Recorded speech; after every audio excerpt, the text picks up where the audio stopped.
halftime. There's a lot of hype. There's a lot of momentum. And Rihanna, Riri, for the halftime show, I'm all for it. A couple things to note. I've never found Rihanna to be like a mind-blowing performer along the likes of Michael Jackson, Prince, or even Beyonce. So the hype that I have for Rihanna was more so that I'm just excited to see her perform her music. And my expectations were set on singing. As long as she's actually singing, there isn't that much backtrack vocals that are carrying it. It's going to be good enough for me. Here we are, Super Bowl halftime. And, there's something a little different about Rihanna. I couldn't put my mark right away. I was just like, what is it, the hair? No. Is it her face? No. I get it. It's the outfit. Luscious red. It was intense. Caught the attention. Oh, wait, no, she's pregnant.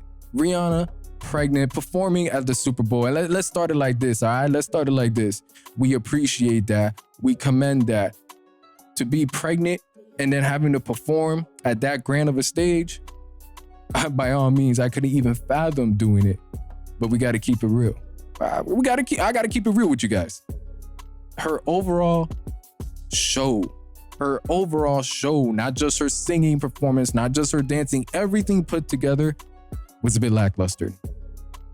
Super Bowl, whoever manages these things, if Rihanna is pregnant and you're well aware of that, you need to make up for her lack of mobility and singing with stage designs, with presence. Listen, all them dancers and the white dancing, I wasn't buying it. Choreography to me, coming from someone that has no kind of dance background. So, basically I'm a professional. I didn't find the dancing to be that eye-catching. I didn't find it to be very enthusiastic. Is that even a word? We making it a word on this podcast. We're making it a word. It didn't have a lot of energy. It didn't have a lot of energy. And having all of that contrast with a single red person being Rihanna, who was as mobile as she could be, was able to sing pretty nicely at times. Of course, we had the backtrack vocals. She gave her a hell of a performance by herself. Left a lot to be desired. I think an easy way we could have fixed all this if we had the stage, that 3D CGI stage that you're able to put visuals on the floor and make it seem like it's popping out, or just having any kind of crazy visual effect. That could have been her floor. I don't know if you guys are familiar with Drake's 2018 tour with the Migos, but he used one of those. And I felt that right there would have catapulted this entire performance 3 times. But the fact that we just had the very minimalistic, I want to say minimalistic set they used, it wasn't as grand as I expected it to be. With the limitations already in place for Rihanna, I felt a little bit finessed. I'm gonna keep it real. I'm like, damn, we about to be expecting something mind-blowing. Now, I'm not saying Rihanna's gonna surpass Michael Jackson, Prince, Beyonce, or Abel. And granted, like I said, I've never seen Rihanna as like this performer that's out of this world.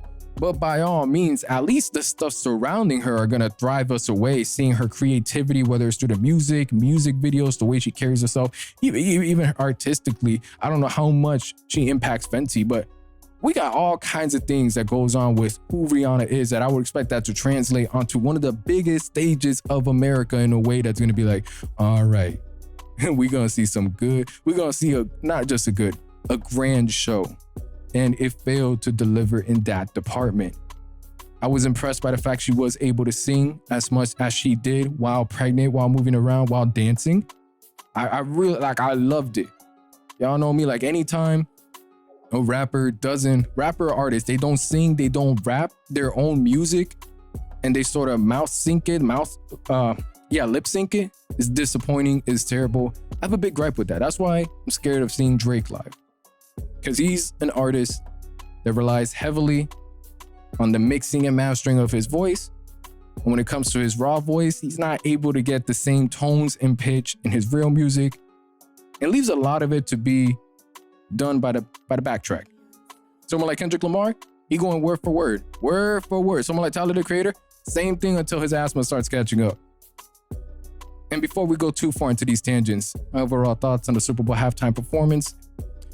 I was appreciative of the performance Rihanna was able to deliver with the limitations in place, but everything surrounding Rihanna From the dancers to the set, could have been 10 times better. I'm expecting big things from the Super Bowl at the halftime. This is the biggest event in America, arguably in the world. I know you soccer fans, well, my fault, football fans, y'all be having the entire country behind your back.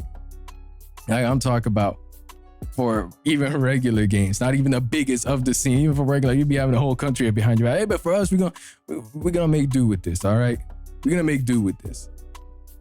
So with that, how did you guys feel about Rihanna's Super Bowl performance? Are you even that big on the Super Bowl scene? Are you even that interested in Rihanna? I would keep it real. Were you guys more impressed by Rihanna? Did this make you want to listen to her music? Let me know.